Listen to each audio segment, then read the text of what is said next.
Welcome to Royal Lovers. Don't forget to hit that subscribe button and show some love to royalty. I am your host, Zane. We aim to bring you the latest, most intriguing stories from the world of monarchy. Whether you're a seasoned royal watcher or a casual fan, we've got you covered. From the palaces of Britain to the chateaux of France, we explore the lives and the tales that make these figures so captivating. Today we delve into the news about Prince Harry and the Pat Tillman Award. Prince Harry is set to receive the Pat Tillman Award for service at the ESPYs, a decision that has ruffled some feathers. The controversy surrounding this award acceptance is fueled by the British media's backlash, creating a narrative that has stirred up quite a storm. The British media and perhaps the royal establishment are less than thrilled about this honor. Despite the award being backed by the Tillman Foundation and ESPN, these entities have come under fire for their decision. The narrative being spun is one where Prince Harry is expected to turn down the award. The reasons? They range from the absurd, such as him choosing to protect his wife and children from media abuse, to the outrageous, including his audacity to rectify decades of misrepresentations. Some columnists have gone as far as to suggest that Harry's acceptance of the award is a reaction to not being allowed to continue his service in the British military. They argue that the Windsors punished Harry by stripping him of his military patronages, and therefore America is in the wrong for presenting him with this honor. It's quite the argument to follow, and one might even say it lacks a certain logic. The Tillman Foundation and ESPN have every right to honor whom they choose, as does Mary Tillman, whose opinion has been widely circulated. The reasoning behind awarding Harry is clear. It's to highlight his work and the work of Invictus. But why and how Mary Tillman's opinion made its way into the narrative is anyone's guess. This isn't a mere symbolic gesture. It's not as if the Sussexes attend every event they're invited to.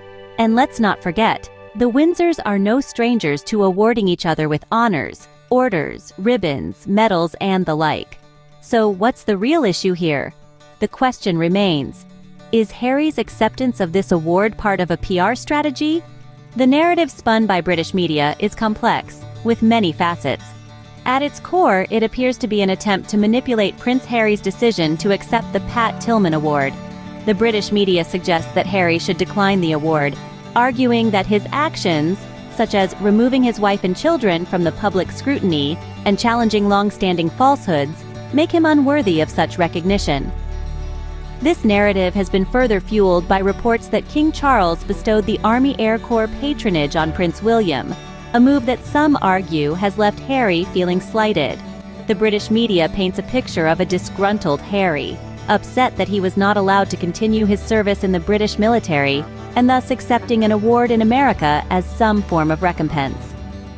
But let's peel back the layers of this narrative. It seems to be steeped in the idea that Harry is somehow being punished by the royal family, that by stripping him of his military patronages, they've inflicted a wound so deep that America should think twice before honoring him. The narrative becomes even murkier when the opinion of Mary Tillman is thrown into the mix, with the British media suggesting that her disapproval should somehow influence the decisions of the Tillman Foundation and ESPN. Yet these organizations have stood firm in their decision to honor Harry, highlighting his work with Invictus and his commitment to service. They have not capitulated to the pressure, nor have they allowed the narrative spun by the British media to influence their actions. In the midst of all this, we as observers are left bewildered and questioning. What is the real argument here? Is there any truth to these claims? Are the Windsors truly punishing Harry? Or is this all part of a larger narrative designed to distract and confuse? But what is the real argument here? Is there any truth to these claims? There are many who disagree with the narrative spun by the British media. They see the situation from a different perspective, one that honors Prince Harry's commitment to service and his efforts to advocate for those who serve. This includes the Tillman Foundation and ESPN, who have ardently defended their decision to present Harry with the Pat Tillman Award for service. The Tillman Foundation and ESPN have been forthright in their stance, adamantly stating that their choice of Harry as the recipient of this award was not a rash or ill-informed decision. They've asserted that they selected him based not on his royal lineage, but on his tangible contributions to the military community. They point to his creation of the Invictus Games, an international adaptive multi-sport event for wounded, injured, or sick armed services personnel, as a testament to his dedication. They've also highlighted that this award is not simply a token of recognition, but a signal of the importance of service, something that Prince Harry has shown through his actions, time and again. They argue that this isn't about politics or royal feuds, but about honoring someone who has used their platform to make a real difference. In their eyes, Prince Harry has shown that he understands the sacrifices made by those who serve, and he's used his influence to shine a light on their experiences. And this, they argue, is what the Pat Tillman Award for Service is all about. It's about recognizing individuals who go above and beyond to support those who serve, and in their view, Prince Harry fits that bill. The narrative spun by the British media might be compelling to some, but the Tillman Foundation and ESPN argue that it misses the point. This isn't about royal politics or PR strategies, but about honoring service and sacrifice, and they firmly believe that Prince Harry is a worthy recipient of the Pat Tillman Award. In the face of all this controversy, the award stands strong.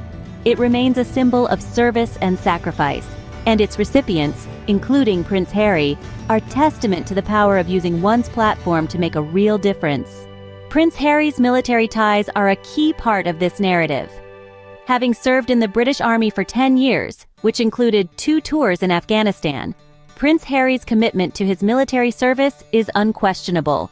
He trained at the Royal Military Academy Sandhurst and rose through the ranks, ultimately achieving the rank of captain. Harry's dedication to his military service is exemplified by his creation of the Invictus Games in 2014, an international adaptive multi-sport event for wounded, injured, and sick military personnel. This illustrated his ongoing commitment to the military community and the cause of veterans, even after his active service had ended. However, the decision to step back from his royal duties had implications for his military ties. In a move that reportedly deeply hurt Harry, he was required to relinquish his honorary military appointments. This was a significant blow, considering how much he valued these connections. This loss was further underscored when his brother, Prince William, was given the role of Colonel-in-Chief of the Army Air Corps, a position Harry might have expected to hold himself, given his direct experience with the Corps. Prince William, while having served with the Royal Air Force's Search and Rescue Service, has not seen active conflict, unlike Harry. The ceremony conferring the role to William took place at Middle Wallop, Hampshire, a location that holds poignant memories for Harry. It was here that he underwent his training before serving as co-pilot in Apache attack helicopters in Afghanistan. A friend of Prince Harry's from Britain shared, Harry was genuinely hurt that he was not allowed to retain his formal links to the military. They meant the world to him.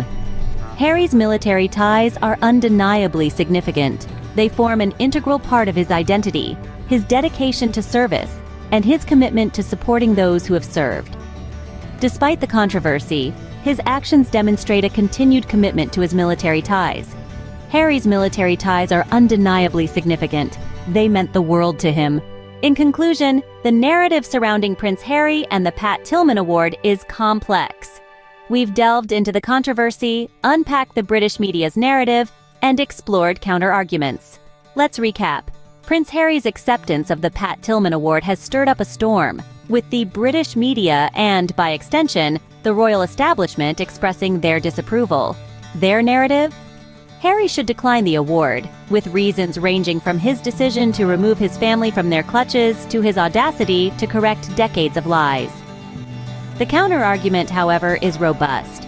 The award is backed by the Tillman Foundation and ESPN, both of whom stand firmly behind their decision. They choose to spotlight Harry's work with Invictus and his dedication to service. The award isn't a token gesture, it's a recognition of Harry's contribution. And then, we have Prince Harry's military ties. His removal from royal life stripped him of his honorary roles, a decision that deeply hurt him.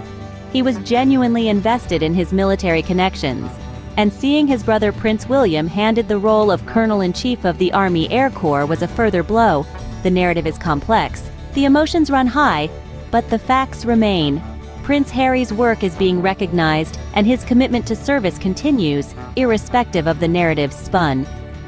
Thank you everyone for watching the video, and show some love by subscribing and sharing the video. Remember to leave a comment. Thank you. I am your loyal host, Zane.